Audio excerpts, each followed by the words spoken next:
Hey everyone, welcome to More Than Meets These Guys. This podcast is a journey through the Transformers from the beginning of the animated series with two old friends coming at it from different perspectives. Together, we will go episode by episode with the occasional extra to look at how the show holds up or if it's a trap of nostalgia. We'll be looking at all things involved in the episode, whether there were real world factors that crept into the writing or the episode was typical afternoon cartoon fodder. I'm Evan, I'm a lifelong fan who's familiar with all aspects of the franchise and the fandom for the most part, while Ed is familiar with Transformers, but it was really nothing he got into when he's younger. So thank you so much for joining us. And Ed, man, I heard you were at a baseball game earlier, so let's get into things like on here. Speaking of a baseball game and Yeah, like cool baseball announcers, that was the fastest you have ever read our intro. I'm getting better, man. I'm getting better. That was like almost like Micro Machines dude John level. Moschita, he's in the Transformers the movie. What? Yeah.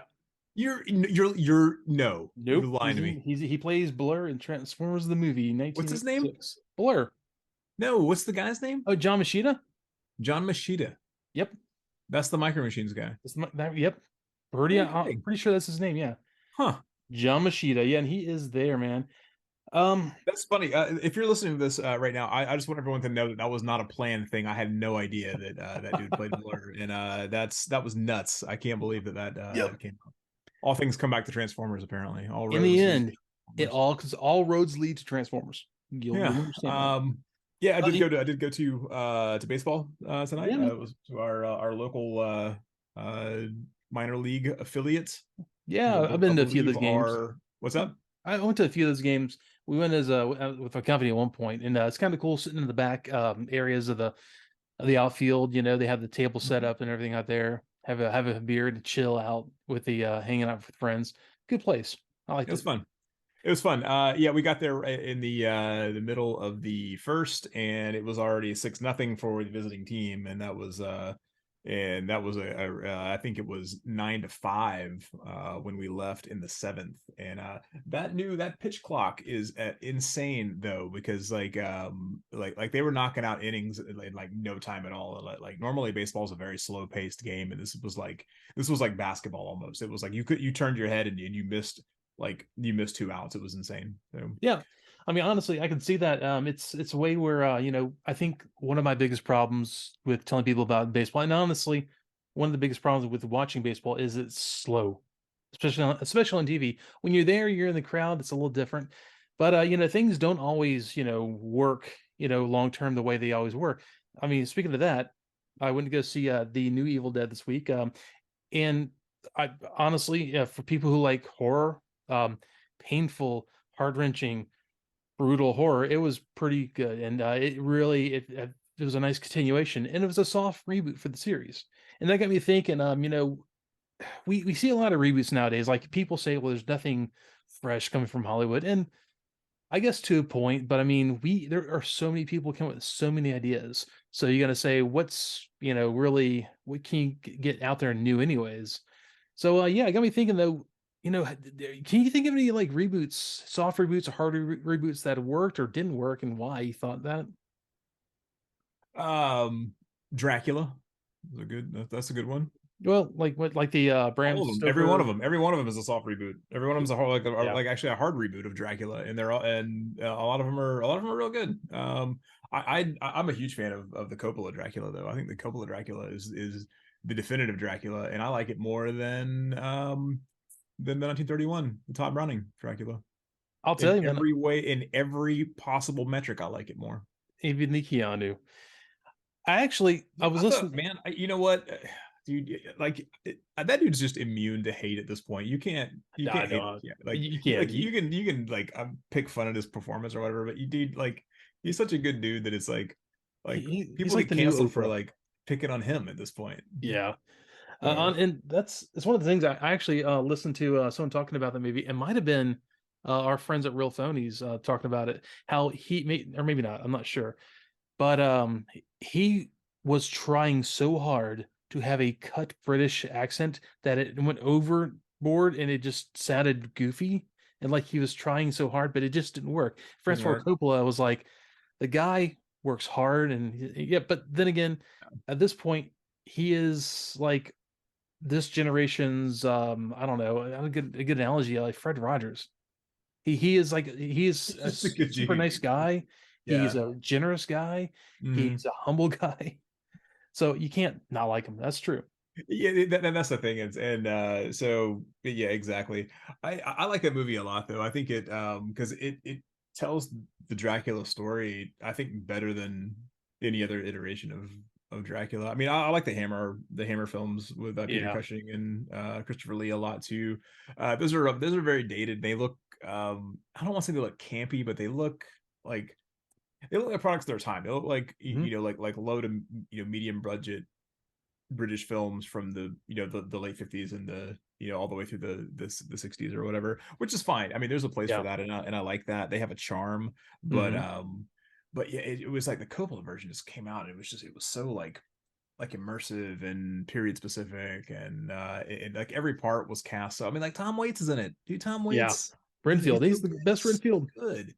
That Um, was actually my first time that I'd ever seen Tom Waits was in that. I didn't realize it was him until I was like became a fan of his music. Then I caught it on TV one day. I'm like, what's it's Tom Waits? He's Renfield. Oh my god. You and know, like Gary Oldman's Dracula oh yeah. is so good. I mean, yeah, like I don't know, man. I don't know. It's a fantastic film. I watched it recently, and it's aged well, Oh and yeah. I think Completely. it's aged better than almost any other Dracula film. So yeah. Yeah, and I get that definitely the Cushing and Christopher Lee ones. Actually, I love them. Mhm. They do have that charm. You can always tell it. I don't know, and you probably know this more than I would. The quality of film or the camera they use in that point, you can always pick out movies of that era. And and I love Italian horror. It has the same kind of feel. The Hammer films have that same sort of maybe it's the film they use or whatever, but it has a charm. So those reboots in a way I love those. But yeah, you're right. They are product of their time. But honestly, the Bram Stoker one's great. I mean, hell, they even did a reboot of Dracula and Blade 3. So, Blade Trinity, I guess. I love all the Blade films, and Oh yeah. I know Blade 3 is a very maligned film, but I think it's fine. It's not as good as Blade 1 or Blade Blade 2, but yeah, Blade 2 I think is my favorite of the three. Blade, those movies are so good though. Yeah, well, Blade 2 is a nice like a first draft for was that the vampire Under, show that under, he did. I don't know. I thought you were talking about Underworld because it's Oh, it has very underworld feel. There's because Underworld's basically but like, yeah, yeah, let's um just make Blade a yeah. Guillermo del Toro did a show on I want to say it's Oh, FX. the strain. The Strain, yeah. That movie, that show where nothing happened. That show was a great idea. Nothing happened in that show. It was the most Yeah. boring thing I'd ever seen in my life, and I really Honestly, wanted to like it. And yeah. yeah, That was almost that was kind of a reboot of the ideas he had in Blade 2, where you have this like, like nasty, ultra vampire thing going on. mm. But yeah, I mean, there's other ones. Big elephant in the room here. Transformers always does reboots, always completely, 100%. 2007, the Michael Bay film was a reboot. All the other Bay associated films or Michael Bay films have been all been sort of they've been trying in the same universe, but they always kind of retcon some stuff they already established, and it makes no sense. Like The Last Night was one of the movies. I want to say the fifth one. It makes no sense. But Bumblebee came out, and Bumblebee was actually one of my favorite of the live action movies. They did a great job with it. The only thing is didn't make so much money because it wasn't very big in the base explosions and stuff. So it Mm. didn't bring in a lot of that crowd. But it honestly was a good movie. Honestly, it in a way it was almost like that ET thing where a teenager meets an alien and they have this whole running from the government thing. But they're apparently this is up in the air also until this comes out as Rise of the Beast, the new Transformers live action is going to be another kind of a soft reboot, and no one really can agree to what universe that's in. Yeah, I was about to say, So is it a soft reboot? Because like I thought it was continuing building off of the Bay movies. it So looks a lot like that, and I want to say they were going more off of the Bumblebee movie, which is it looks a lot of the same, but it almost could be in the same universe as the Michael Bay, but I don't know. We'll see when it comes out. So yeah, I mean, you have those kind of soft reboots.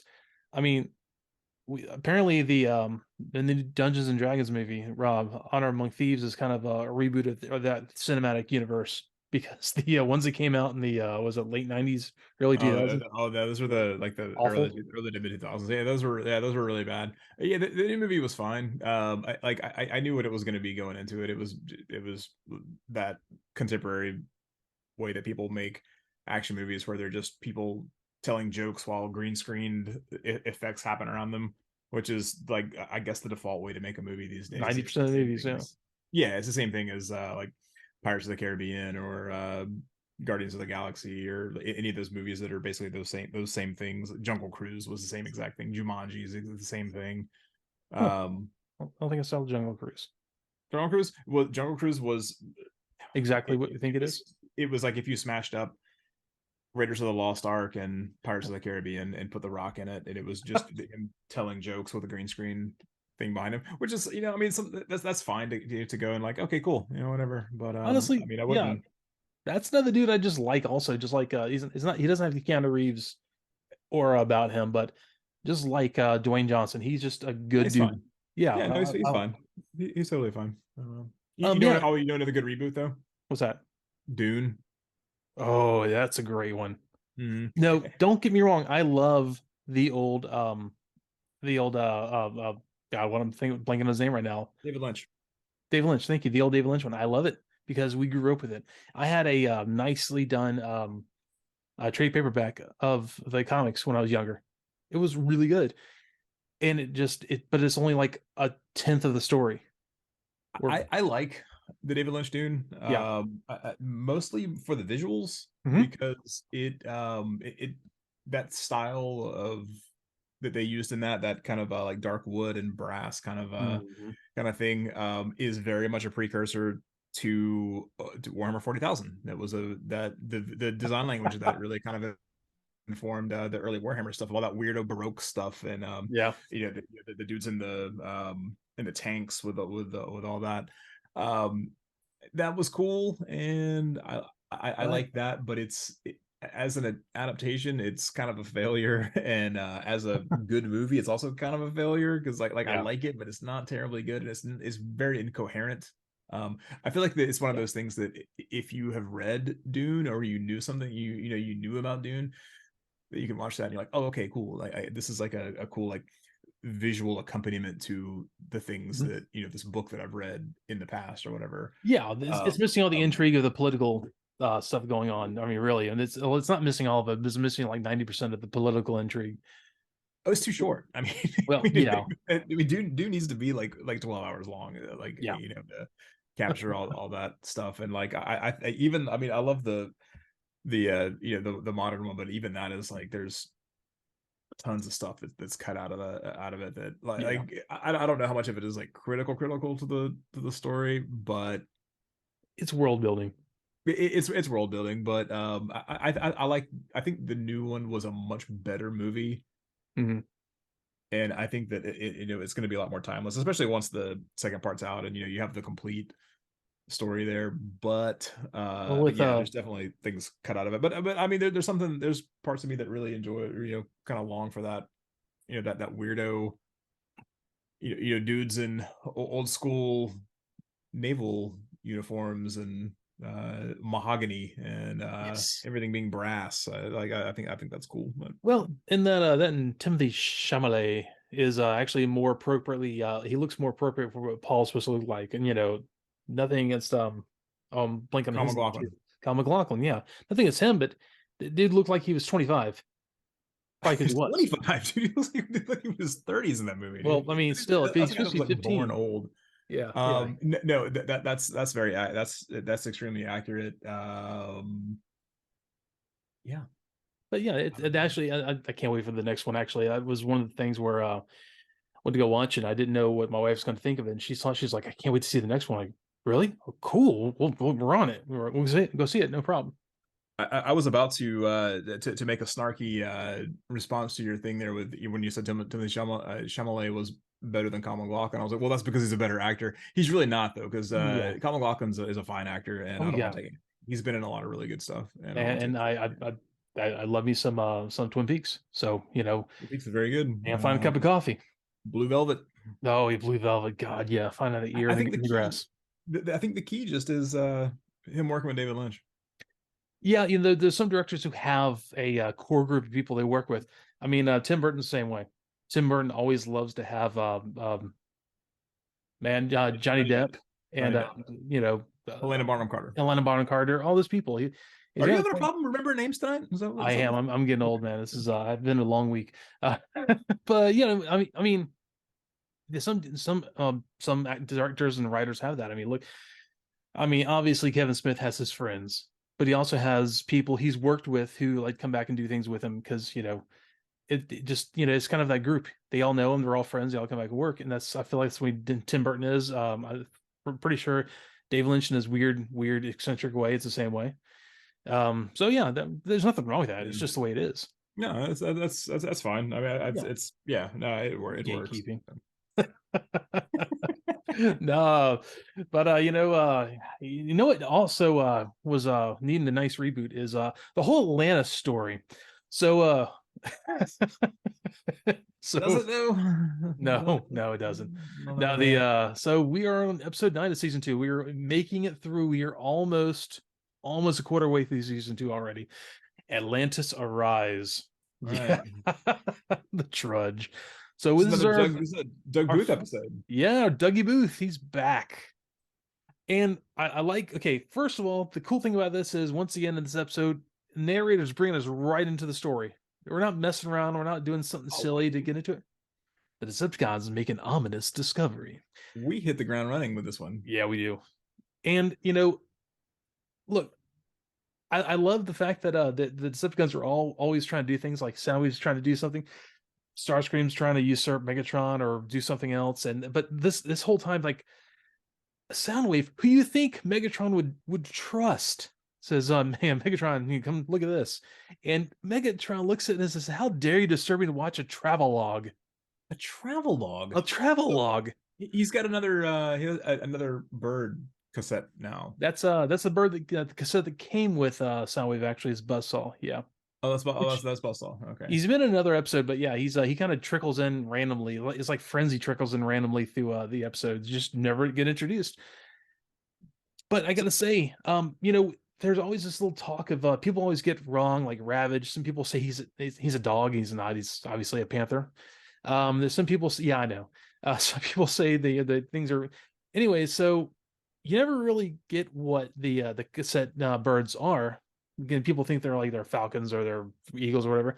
They're vultures, and you'd never know that because they look like they have the I don't know, it's almost like the eagle, like at the end of the car. The eagle has that emblem and that kind of face shape. Or actually, let's look at the Atlanta Falcons. They have the same basic head shape. There's nothing distinct about it, so you would never know. So Megatron says, "Your cassette vultures have done well, Soundwave." So there we go. We know they are vultures. So anyone else who says there anything else, you're wrong. So the Decepticons are back in the old base now. Yes, that temporary base they had was I guess it was temporary. Very temporary. Yeah. So they're realizing there's a power source under the water, and Megatron's real excited. All of a sudden, he's like, "Oh, this much power under the water, we could do all kinds of stuff." So they all get out of their tower in the ocean and fly off. And I don't know why. I always like seeing them leave the base this way. Like it rises up, opens up, and you see how small they are against their base.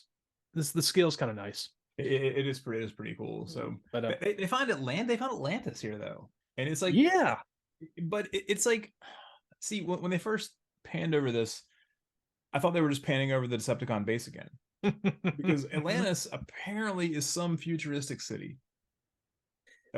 It's like a chunk of Cybertron is just underwater. Honestly, the Sub-Atlanteans, which we know these are the Sub-Atlanteans because this is Sub-Atlantica. I don't know why it's Sub-Atlantica. Why did they feel the need to do this? Because I don't know. They called it Atlantis in the thing here, and I'm going to keep calling it Atlantis. I don't care. Yeah, because, it's silly. So yeah, you have a whole thing where yes, they have like guns that actually work against Decepticons.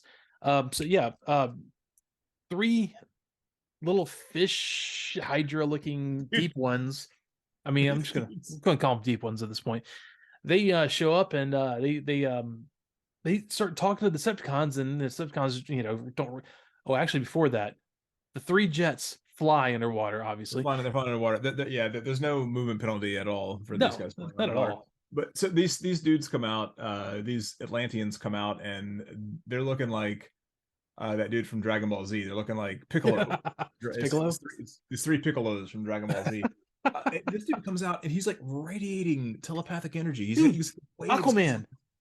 He's got the Aquaman. It's almost like a web though. Yeah. It's not concentric circles like Aquaman though. He's just like crazy. This like Charles Manson energy coming off of this guy's head.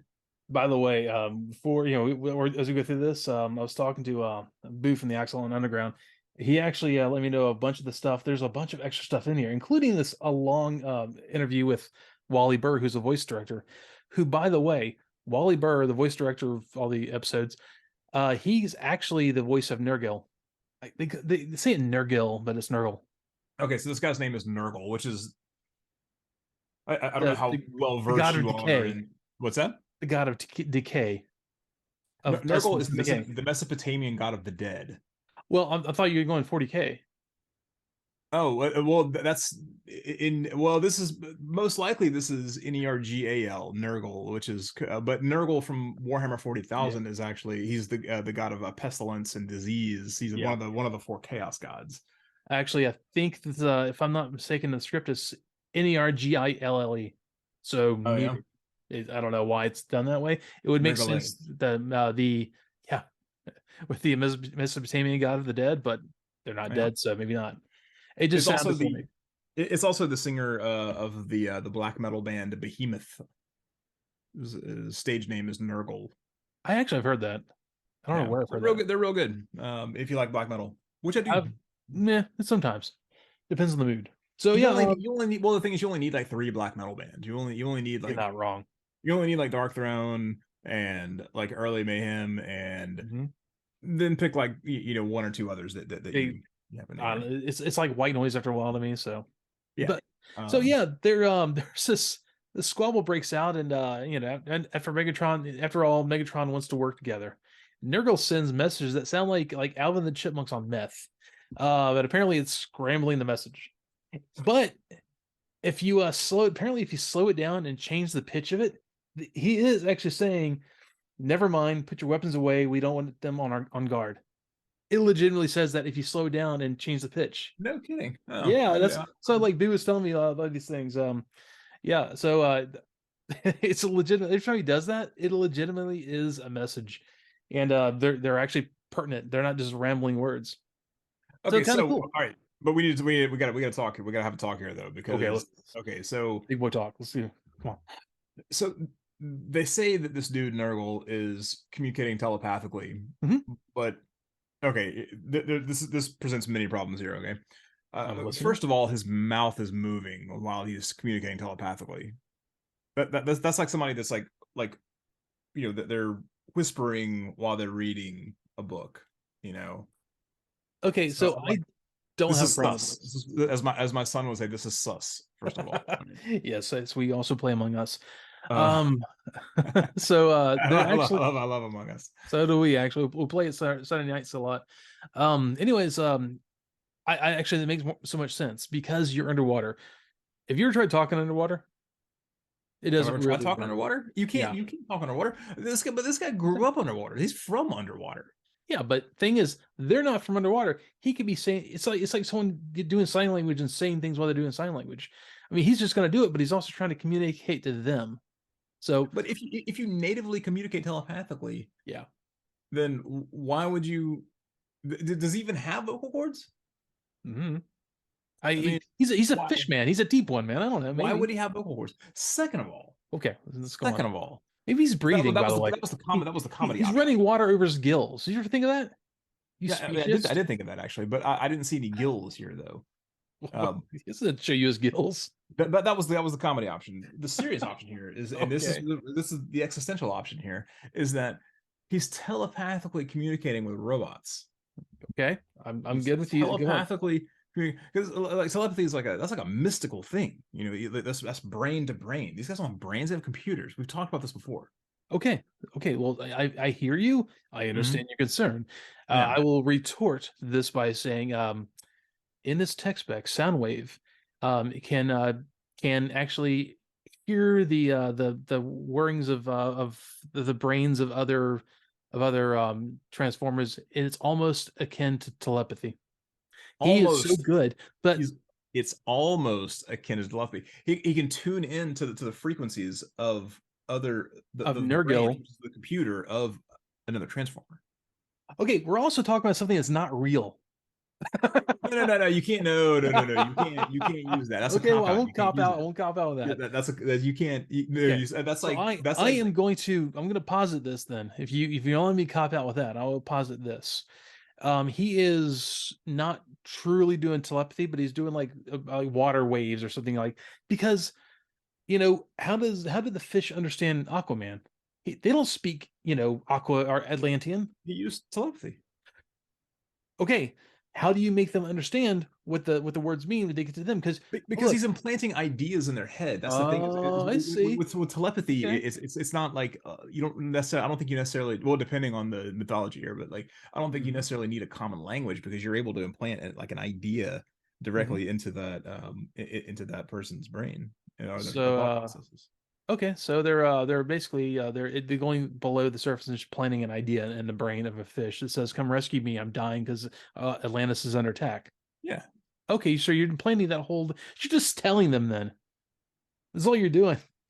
It's yeah. But I mean, yeah. like that transcends language, though. Okay. Sure. So can body language. It can transcend verbal language. Um, also he's moving water into gills. Whales actually they make their whale sounds. They communicate underwater. Dolphins do the same thing. They communicate underwater. But Yes. Yeah, but we're that's by sound though, okay. sound travels through the physical media of water, and they pick it up by Mhm. their and they interpret that from their brains. Okay, so you're saying that that Transformers obviously cannot receive or give telepathy, right? Because they don't have brains. You're being specious, man. I am being specious because You they are. like look. What they have extremely complicated robotic brains. They're They not don't gooey have, gray matter. I mean, they're like mystic. They're not like mystically attuned or whatever. It's like this is a known thing. How do you know they're not mystically attuned? You ever How seen a do you know? robot that does magic? I don't know. Who? Is there? Name one. Name There one there magic there robot. are there are robots who follow a code of martial arts. Why would they do that? They follow this mystical code. Why would they do that? It's not a mystical code. That's an effective way of fighting. Not all of it. Okay, look, dude. Like Okay, we look. gotta steer the boat. We gotta steer the boat back on Yeah, yeah. It's the back. course Let's get here. back in the harbor here. Okay. So, anyways, we will leave that unsaid. That'd be good for the. We're coming back to this at some point Oh yeah, though. we'll bring it up in the Discord, guys. Uh, so, anyways, Somebody calls somebody calls Nurgle a humanoid anchovy here. I And can't that was remember. It might have been like I think it was Thundercracker Starscream. or Starscream. I think it was Starscream. Yeah, there's a little squabbling and stuff, but we go to the Autobots who are playing football. Spike has his own jersey with his name on it. He's got the whole uniform. He's got a whole Yeah. uniform that's personalized Who? just for him. Maybe his dad made it for him. Where are they playing football? They built a football field outside the garage door of the Ark. This is great. Hey, look, when you see the Ark in the background, it is a football field regulation in front of the freaking they had door. uprights and everything. Yes, they did. This was great. This reminded me a lot of X-Men issue 201. Okay, let's bring it in, man. So it's an issue of X-Men sort of in a transitional period for them. This was after a lot of bad things that just happened to the X-Men. And Okay. Cyclops had been the leader of the X-Men since issue 1. Mm-hmm. He had taken a sabbatical at some point, but he had essentially been the leader of the X-Men since issue 1 of the X-Men. So this has been 200. This is 200. This is almost 20 years of the X-Men that he's been the leader of the X-Men, right? So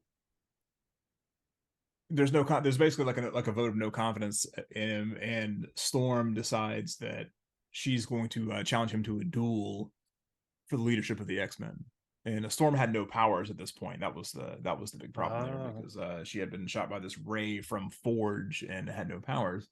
And so they have a duel. Spoiler: Storm defeats Cyclops, and Cyclops throws a fit and leaves the yeah. X-Men at this point. But anyway, this is one of my favorite issues of the X-Men, by the way. But kind of the prologue of this is that they had some downtime because they had just a whole lot of terrible battles and all this stuff that just happened, and but they're playing baseball at the beginning of this There issue, you go. and the whole thing was they were like, no one can use powers. It's like this is just like a wind down thing or whatever, and so of course tempers flare, and somebody pitches. I think Rogue or somebody pitched to Colossus, and Colossus is up to bat, and right in mid swing he turns metal, and that ups his strength, right? So he knocks this thing, like it's going to go like miles. He hits the ball and it's going to go like miles. So Rogue decides that since someone broke the rules already, that she's going to break the rules. So she flies up, grabs and catches the ball in midair, like by like a 747, and so Colossus is out, and this whole exchange is that kind of downtime, that levity kind of thing, reminded me a lot of that issue of the X-Men, and now I really want to Yeah. go read that issue of the X-Men. Well, it's the same kind of thing. They're over there, they're playing, and Spike, of course, is the quarterback because the quarterback's the leader of the team, and he's special. He has his own jersey and everything. Probably his dad made it for him. Like he makes oversized lab coats for Autobots. I was about to say it's probably the lab coats guy. Yeah, yeah, and so yeah, he's getting ready to pass. He's trying to pass. This is great to bring the powers thing. He's getting ready to pass to a Hound who's trying to get out, get long for the catch, and Bumblebee's trying to hold back Grimlock because so Grimlock just loses it, just transforms and comes after him as a dinosaur because he's a lot stronger and a lot tougher. And then Hound transforms into a Jeep and goes for it, catches it in a seat because obviously he can, and Right. goes for the end zone. And there's slag. Sorry, our British fans. Wasn't. We didn't know it was a slang bad term at that time. And it's like kind of catches him at the end zone and pushes it back and all that. It was basically the whole game was like foobarred there. I do want to bring something up real quick before we jump to the Autobots. I'm sorry I missed this. There's another exchange with the with Nurgle when he says something else. Um, when the Decepticons, or maybe after this, he says it again. He goes, "Take no aggressive action. They suspect," is what Nurgle said. So that thing, Okay. he's like, just come on in, guys. It's cool. Decepticons, come on into the city." But yeah. So I mean, like I said, I wrote down. So after what I can only imagine are enough penalties to hamper any game. We see that they constructed a football field outside the garage door of the base. Yeah. So Bumblebee, Wheeljack, Hound, and Brawn are going to investigate this power thing going on under the water.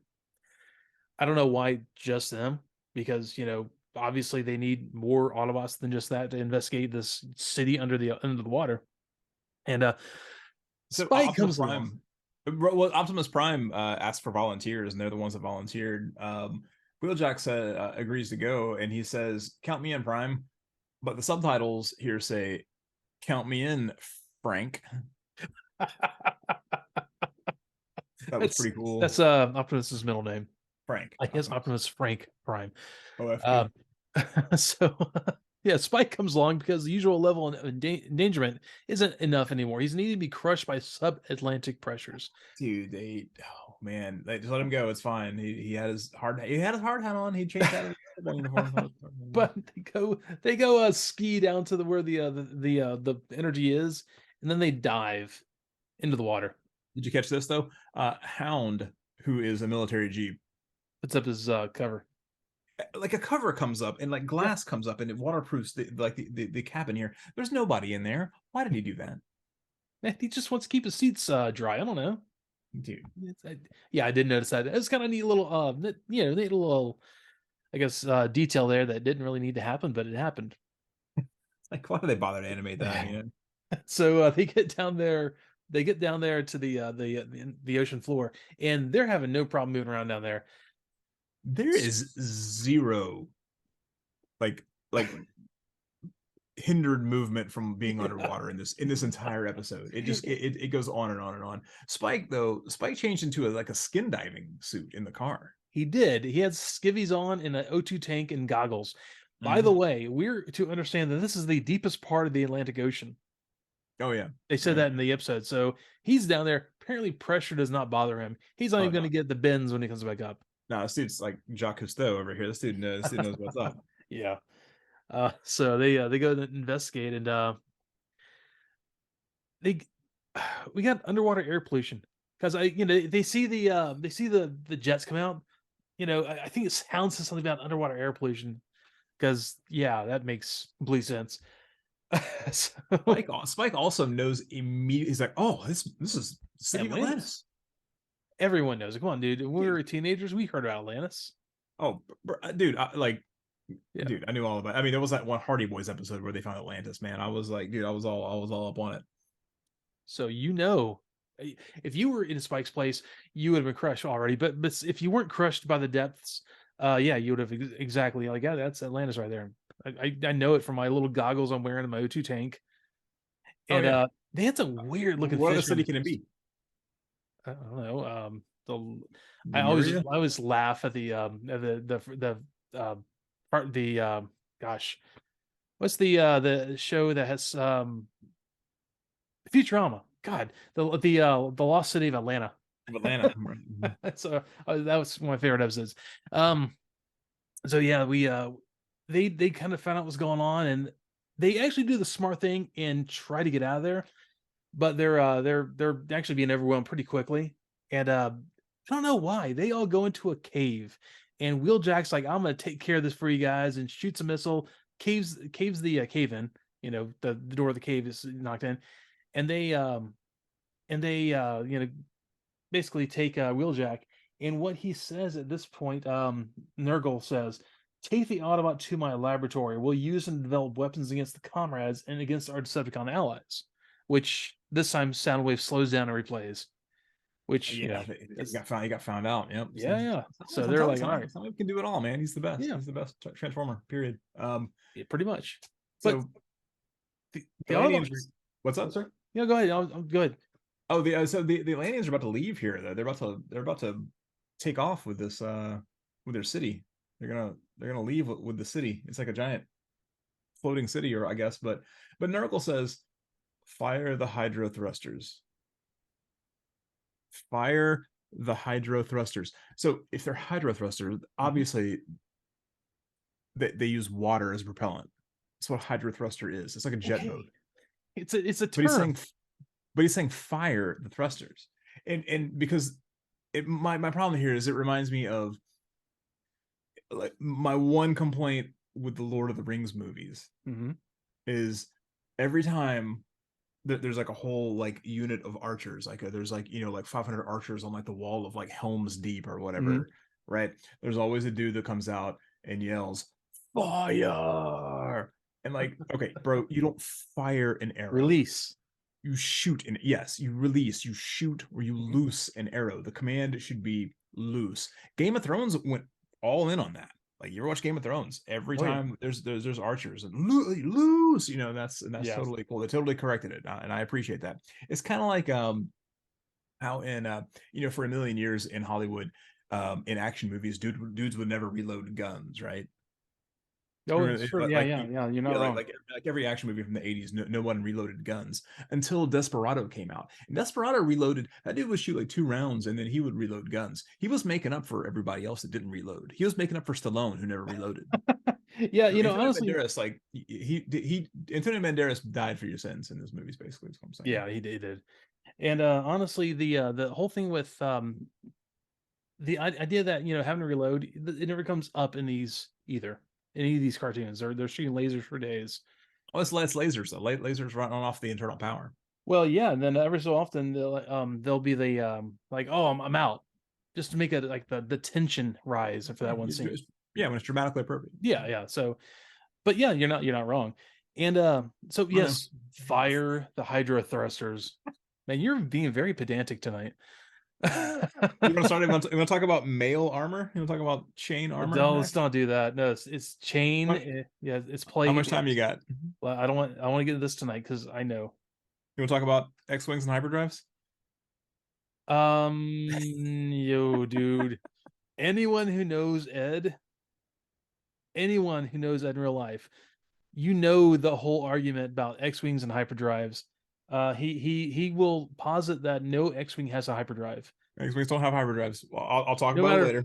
no, I'll talk yeah. about it later. What I want to talk about right now, though, But in the is Discord, that okay? The Autobots are escaping here, right? Like yeah, Bumblebee is escaping. Why aren't they surfing? They surfed for a quarter of an episode, yeah. like earlier this season. Why couldn't they No, surf again? it was last season. Okay, maybe it was this season. Okay.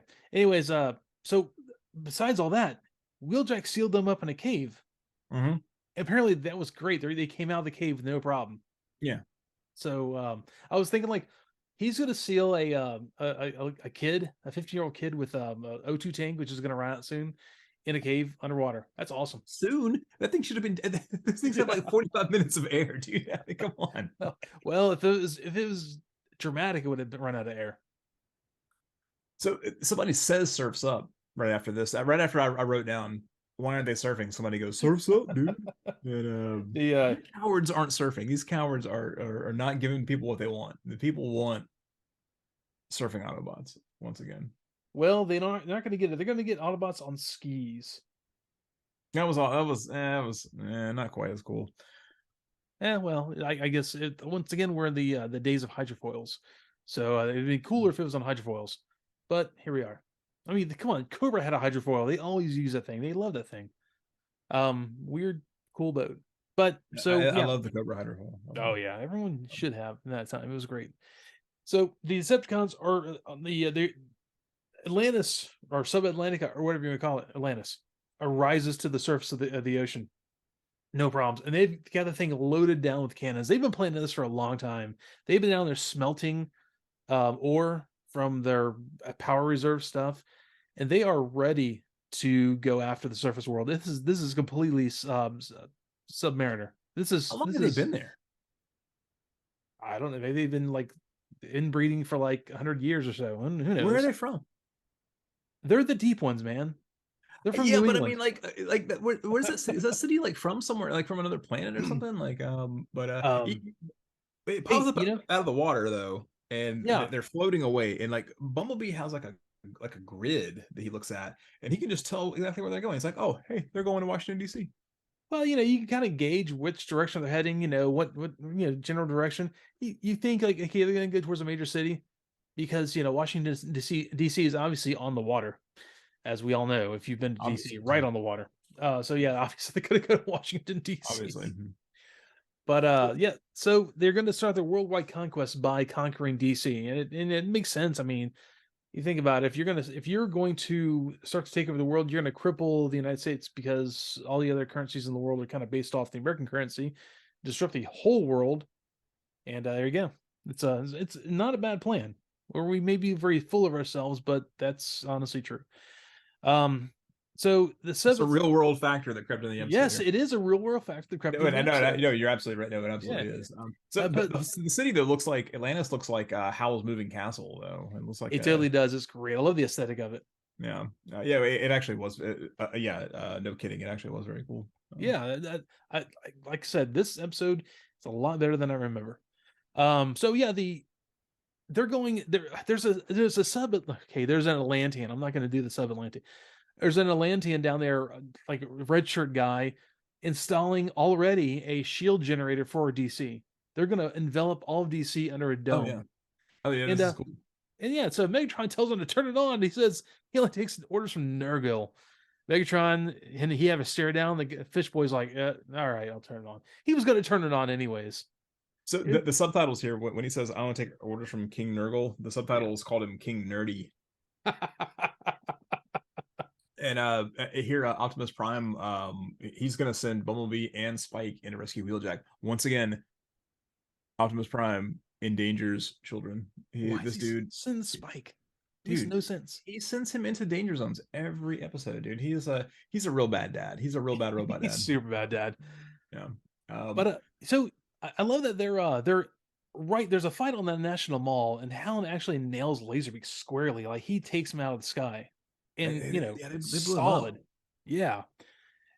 There's just all this stuff going on, and yeah, like I said, Bumblebee and Spike are sent to go rescue Wheeljack.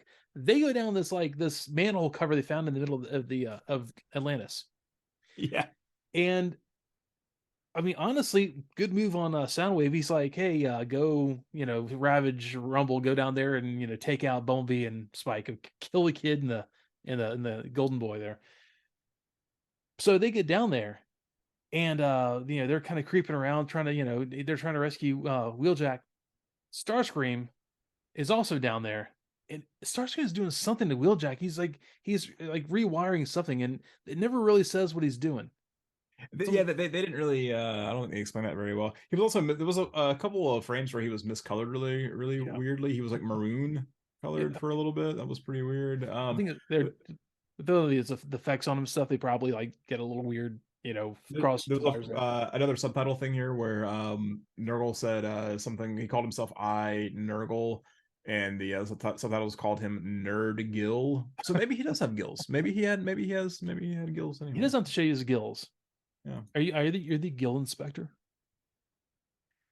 So they go down there, and there's the whole thing going on. Rumble hears Nergil um plotting against the Decepticons, and he's like, oh, that traitorous Electro Toad. And yeah, man, he kind of figures out what everyone should have realized already. Like, Starscream was way ahead of this. He's like, yeah, I don't trust these guys either. No one should have been trusting these guys, but they did. And He's right about these things every time. yeah, Every he time. is. He's smarter than people give him credit for. I will say this. I was answering a Facebook page on Transformers. Like, what's a character you didn't really like as a kid, but you're coming around to liking now? And yeah, 100% Starscream. I just got kind of tired of the whiny, usurping. But he's one of the smartest characters. I mean, they should listen to him more often. He's got some Soundwave valid and points. Starscream. Yeah. Yeah, man. So the Atlanteans have taken over at this point, though. They're occupying the White House. They're like the January 6th guys, just kind of milling, but they're just kind of milling them out. They're not doing anything, and just like They they're are. lost. I love it too. Nurgle uses like a giant Texas-sized belt buckle to shoot a laser to open a door. That was really, Force field. He's like, "Nyeh." Okay, and I don't know where he got this weapon. The weapon he shot Wheeljack and Starscream with, but he has the most effective weapon in the show so far. It's like a magnetic gun. that was the one that Nurgle made from. Yeah, that's what I'm saying. Nurgle. Yeah. He has the most effective weapon. They all the people on the surface should go ask the Atlanteans, like, tell us your technology. We don't survive against the Decepticons. So yeah, as soon as he's able to, Wheeljack calls on the Dinobots to save the butts again, and Grimlock is like, "Well, I guess they're in trouble. We should go save my. I guess is what we do. All they do is hang out at the base, wait for something to go wrong. That's all they do, every single time. I don't get it. Why couldn't they go first? Why didn't they go first? They should have been the shock troops. They should be shock troops. I know. Jump in there, wipe out all the resistance, and peace afterwards. So they have this they've had this invulnerability field set up around DC at this point, and nobody can get in and out of this thing. And like even King Nurgle has like his belt like opens it up and makes a little door for him in this thing. Dinobots just smash through it. They just come in. They just come in and just start beating at this point. They're supposed to be really, really tough. That's why they're like, they should be the shock troops. They should be the first ones in, waste everything.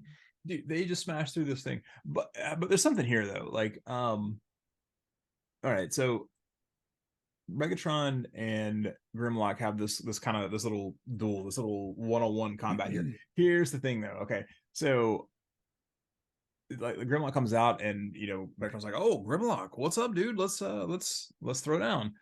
Okay, so like, it was last episode with the clone Prime, right? With the fake Optimus Prime. Okay, where Megatron didn't know any Autobots names, and he knows them all this time, dude. So like Grimlock, who's he's shown up like 5 times at this point. Oh, hey, what's up, Grimlock? And like doesn't know Optimus Prime's right hand man, Yeah. like his He knew mascot. Wheeljack. He doesn't He know this. knew He doesn't know this guy. Wheeljack. He knows everybody's name except for Bumblebee. Like he totally Yeah. botched this entire operation. This is ridiculous, dude. This dude's a third-rate leader. I got to jump in here real quick before we get ahead of it too much. So do you saw where Megatron like takes the statue of Abraham Lincoln, tosses him aside, and sits on the throne? That was something they emulated in the I think this is the third Transformers live action movie. Well, it's second or third? Yes, it was Dark of the Moon. Yeah, I so remember seeing that. Yeah. yeah. So yeah, he Mhm. goes and he pulls out Abraham Lincoln and goes and sits on the throne, and Starscream's there and he says a few things at him too. But yeah, so he goes and sits on the throne and he feels pretty good about himself. He's actually scaled to this throne. It's great. And it's like he's not going to stay there. They're going to take over this town. He's territorial pissing is all he's doing right now. GI Joe had a couple of Oh yeah. Lincoln Memorial things in those shows. I wonder if it was just like one of those things where they were like, I wonder if the animators were like, those Korean guys were like, we got to draw this thing again. Like, what is this? I think they actually did Mount Rushmore during some episodes of GI Joe where they changed the faces to like Cobra Commander and Destro and Yeah, there was that one GI yeah. Joe episode where they went into that alternate world. Oh yeah, Where Cobra I were the good like guys or something like that. Yeah, I like those episodes a lot. Actually, some of my favorite GI Joe episodes. So yeah, Grimlock basically gives the beat down, and mm-hmm. Megatron's like, "All right, fine, I'm out of here. I'm leaving." And on the way out, just like punches the Washington Memorial. He He's like, breaks the Washington "Oh, Monument. on the way out, he goes like, okay, guys, have fun with that. See you later." Oh man! It, But then the Triceratops dude, like, uses like lasers and melts the concrete back before that though, Optimus goes over to help hold it up. There's a scene where it's supposed to be Optimus running away from Grimlock to go hold up the Washington Monument, and they misanimated, so there's two Optimus Primes there. And then like next scene, Grimlock comes over because Grimlock's a lot stronger, helps him hold it up, and yeah, so that comes over there and lasers the concrete shut. Man, if I had that kind of laser, I would never have anything break in this house. If it broke, we'd laser it immediately. We'll laser some wood back together. Yeah, exactly. God, in I think Optimus Prime here goes, Dinobots transform and destroy. Destroy. That was the command. Normally it's transform and roll out. Like, but No, yeah, he's just like, man, go at it. He should have done this yeah, the first man. time. So we get a shot on the Atlanteans ship here, and they're all they know what's coming. And Oh yeah. King Nurgle like calls for like get ready for battle and everybody to your battle stations. But then it cuts to a scene where these Atlanteans are running in opposite. There's like groups of them running in opposite directions with guns in their hands, and I'm like, Yep. maybe you guys could have planned out where your battle stations were like a little bit better, so you don't have to run where dudes already are. Like, why didn't these guys just man these battle stations? These guys just run around like it was like chaos. It looks like on like shows like G-Force or Voltron, where like troops are just running in the wrong directions all over the place. It's great. So I gotta say though, we're getting to the end of the episode. They spent all the budget at the last 5 minutes of this episode. The animation is great. There are like streaks and shiny bits and shadows and contrasts. Is like, oh my god, where was It this? did get pretty cool, but the Yeah. water looked like beer for some reason. They were swimming in beer. Yeah. Like we were joking that I guess they like Wally Burr's like, well, we don't have to pay a voice actor for Nurgle, so I guess we use the budget on that. I don't know, man, but it was like spot on. But yeah, Atlantis starts blowing up. I'm not gonna call it Sub-Atlantica. Atlantis starts blowing up, and everyone does cool poses and great anime explosions right there at the end, and the day is saved, and the Atlanteans are thwarted. Oh no, not yet though. Not yet Oh, though. sorry. There's a part where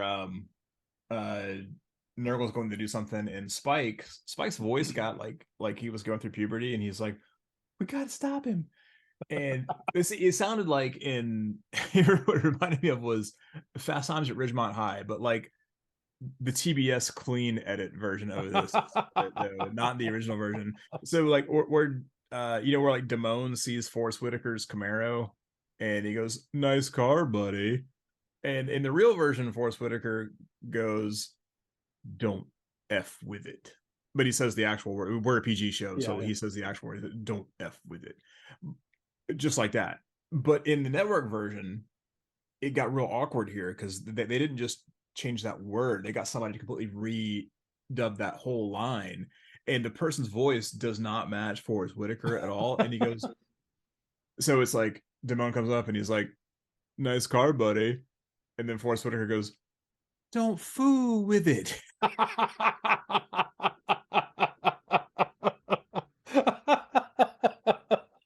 I gotta find that now. You know, there's times where like sometimes the network edits of movies are so charming on their own that I wish those were like bonus features on DVDs. Like I wish that, you know, you could get the clean version of like Snakes on a Plane, where he's gonna, you know, he's tired of the monkey fighting snakes on the Monday through It Friday should be plane. that way, man. It's like when you get a single of a song. It has the radio edit and the full version. Right. That would be so Yeah. good. Repo. You ever seen Repo Man? God, years ago, yeah, I know. Okay, so yeah, so the like the USA version of Repo Man, um, I'm just going to do the part here, and you can assume the word this is. So it's Harry Dean Stanton and Emilio Estevez, and Emilio Estevez goes, "Flip you, man," and Harry Dean Stanton goes, "Don't you say flip you to me? Don't you ever say flip you to me? You haven't earned the right to say flip you to me." And Estevez just goes, "Flip you," and walks off. And my Yeah. friends and I said flip for the longest time as a just a self edit because it was hilarious. So Best part of that is the devotion to that one word.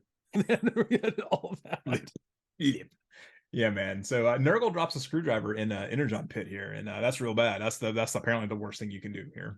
Oh And yeah, it's it's apparently the most explosive screwdriver ever, and that's what brings down the city because the energy reserves are just igniting. They're going up.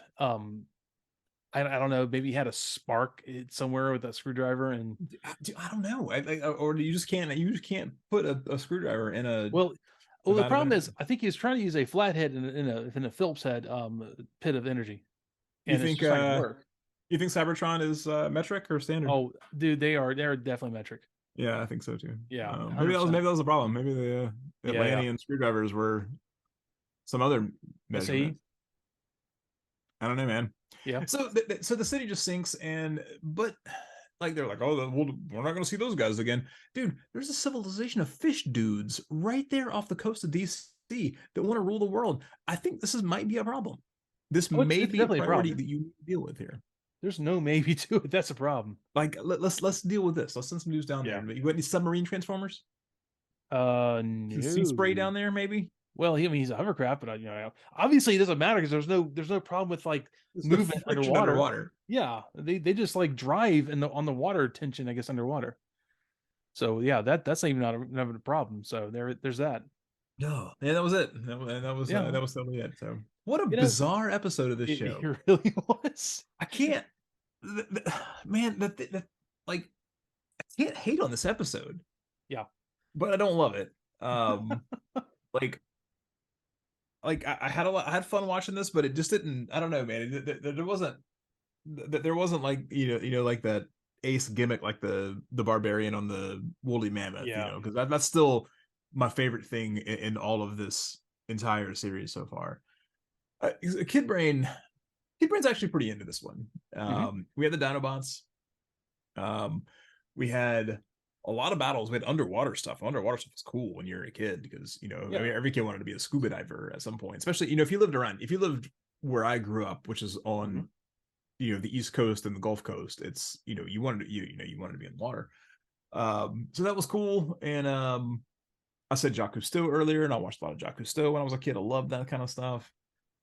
But also with the Atlantis though, there was another show that I was a big fan of that I ended up watching a whole lot of, and that was In Search of Yes. Leonard Nimoy. And that show was super cool, and they covered a lot of Atlanta stuff. And like that was a show that, like, in theory, I liked when I was a kid, but you'd watch it and like, oh, they're gonna talk about Atlantis, and we're gonna see the city of Atlantis, and they would just Yeah. show like, we found this carving under the water, and you're like, well, where's the like? Can you guys give me some simulated Atlantis stuff? Can you give me Mm. something to go on Oh, here? And like, I think like as an adult, I would probably enjoy that show a lot more than I did as a kid, but oh yeah. but Yeah. because of all that though, I'm gonna go 3.5 humanoid anchovies out of 5 on for this one.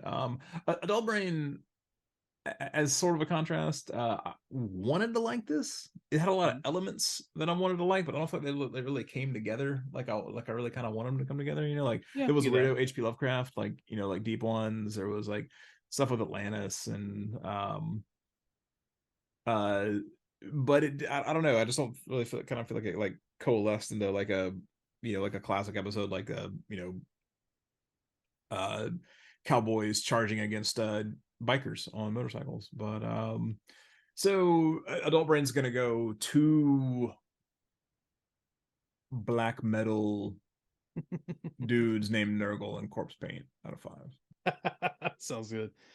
Yeah, yeah, actually, yeah, it doesn't. There's no burrito Roomba. Look at this to this episode, but I gotta say, I always confuse this episode with another episode called Sea Change, which happens later, which is bad. That actually has a lot of sea spray in it. That's all. Warning there. It's another bizarre one. I love the callback. Well, actually, I guess the Dark of the Moon, Transformers Dark of the Moon, did a callback to this episode. There's a reference with the Lincoln Memorial. I like the whole weird aspect. Like this is like a one shot, doesn't impact the rest of the show, but it's a really just neat um episode. Just you know, deep ones or whatever you want to call them. It moved right along in a clip. It was great in that way. It's few choice insults in there. Laserbeak gets shot out of the sky. It looks like real stakes because they're in the Washington D.C. They're not out there in the eastern Oregonian desert or anything like that. So, the geographic center of Africa. So that we can. This is something we That can was a good actually, one as too. Americans. Hmm? That was a good one too. Oh, it was. But yeah, I honestly was really entertained, and the animation at the end of the episode was so good. That was really cool. Yeah. So, yeah, I mean, honestly, I was a lot. I guess it's more surprised than I was expecting about this episode. So I'm definitely gonna have to give this 3.5 meth induced chipmunks out of 5. It was good stuff, man. It was some weird stuff, but all in all, you know, it was fine. It was good. I enjoyed it. All right. God, if they're only all this good. If So only. yeah, here's hooping. So yeah, once again, like I always say at the end of the episode, guys, check us out on our Discord. A lot of conversations going there. I drop an episode for each. I drop a new channel for each episode so we can talk about it. So you want to come catch up later. You can see all the comments on these episodes later on. I will post some stuff from the Wally Burr interview for this episode in there in the new tab for this one. And honestly, if you guys enjoy the episodes, enjoy the show, you want to hang out, check all the show notes, find us in there, find the YouTube page if you want to watch us ramble on like a couple of middle-aged nerds, and with yes in our own Yes, we safe do. spaces behind us. This is my safe space. Yeah, so give us some thumbs up, share the episode with friends you think might like it. I usually share it in some Facebook Transformers groups. So if you come across it there, cool. If you find it on your own, even cooler. It means the word's getting out there. Yeah, so I want to say also, this is something that came up across this week. We use the Sunbow archive, which is a guy runs it himself, puts it all out there. The guy's actually having a lot of financial trouble right now. He doesn't know if he'll be able to keep things going for a while. So I've been trying to get the traffic, moving there. Posting links, and I'm going to post a link in the show notes for the page. So if you can check it out, send the guy there a message saying, "Hey, I heard about I'm More Than Mises guys. I wanted to come by and give my support." And yeah, the guy's a good dude. He has a lot of really good information that I don't want to lose out there in the ethers. It's not just Transformers, it's all the Sunbow shows. There's so much information on this page. So really good stuff there. What's going on? He's gonna have to shut his site down. Yeah, he's actually he's worried he's gonna be homeless. I don't know if he's lost his job or some Oh, medical problems or something like that. okay. But I'm gonna put the show notes in there. It's a cool archive. GI Joe, Jim, and the holograms, all No, the Sunbow yeah, shows. I've been to that guy's site. It's actually it is very cool, and Tons of yeah, I go to info. that when I just need to huh, I wonder what the deal with this is, and Yeah. So I'll put a link in the show notes. It's really good stuff. And I fully want to support, you know, community efforts, people just trying to do things, not just there to make a buck, just to, give to the online community stuff. So I'm really behind that. I want to make sure the guy knows that we support him. And I mean, hell, the a lot of the information I got for the episode came from that. So, anyways, so I'm gonna call it there. Dude, do you have anything to bring us out this week with? Oh, I'll have you dismantled for scrap, and then I'll launch what's left of you into the sun. I mean, final solution there. It's like, Yeah, exactly. That's that's a Megatron one there from Transformers Armada. oh well, yeah, that was a troubled show. That Oh, was a was very it no troubled good? show. It was not a great show. No, I'll get that's a whole other tangent. They try to go a different direction after Beast Machines, but no. anyways, so yeah, we call it here. The clip looks like well the screen cap I was looking at looks like I guess it's Megatron's putting somebody into an arm bar, and that's very cool. But I also wanted to postscript what you were saying earlier with your big problem with baseball was that it takes too long. My big problem with baseball is the New York Yankees. So What a Red Sox fan. What a thing to say. so so roll out. All right, take it easy, everyone. See you next week.